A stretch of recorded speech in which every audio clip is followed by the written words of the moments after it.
आपके भीतर बसा जीवन हमेशा जीवित रहना चाहता है। वो हमेशा सबसे ऊंचे शिखर को छूने के लिए तरसता है। जीवन हमेशा उल्लास और उत्साह से भरा होता है।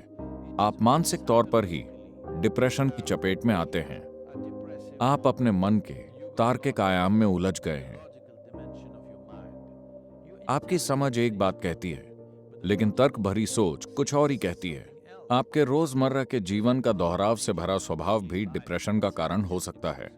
मैं चाहता हूं कि आप ये बात समझें, बहुत ज्यादा तर्क वाले क्षण आत्महत्या के क्षण होते हैं। डिप्रेशन का मतलब है कि आप किश्तों में आत्महत्या कर रहे हैं।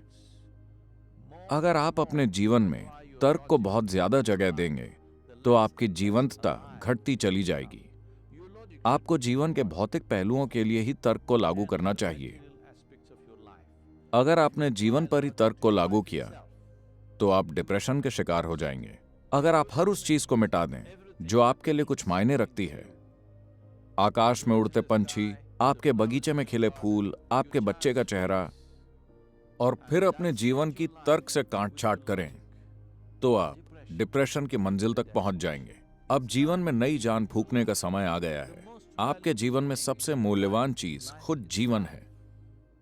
आप कहां रहते हैं, आप कौन सी गाड़ी चलाते हैं, आप क्या पहनते हैं, क्या खाते हैं, ये सब जीवन की एक्सेसरीज हैं। इस समय आप जिंदा हैं, यही सबसे बड़ी बात है, यही सबसे बड़ा आनंद है।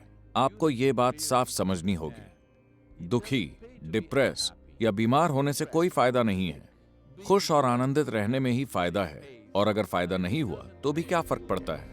जब इंसान अपनी खुद की प्रकृति के प्रति और भी ज्यादा जागरूक हो जाता है तो उसे समझ में आता है कि प्यार महसूस करने के लिए, खुशी महसूस करने के लिए, आनंद महसूस करने के लिए, यहाँ तक कि परमानंद महसूस करने के लिए भी वास्तव में आपको किसी और की कोई जरूरत नहीं है।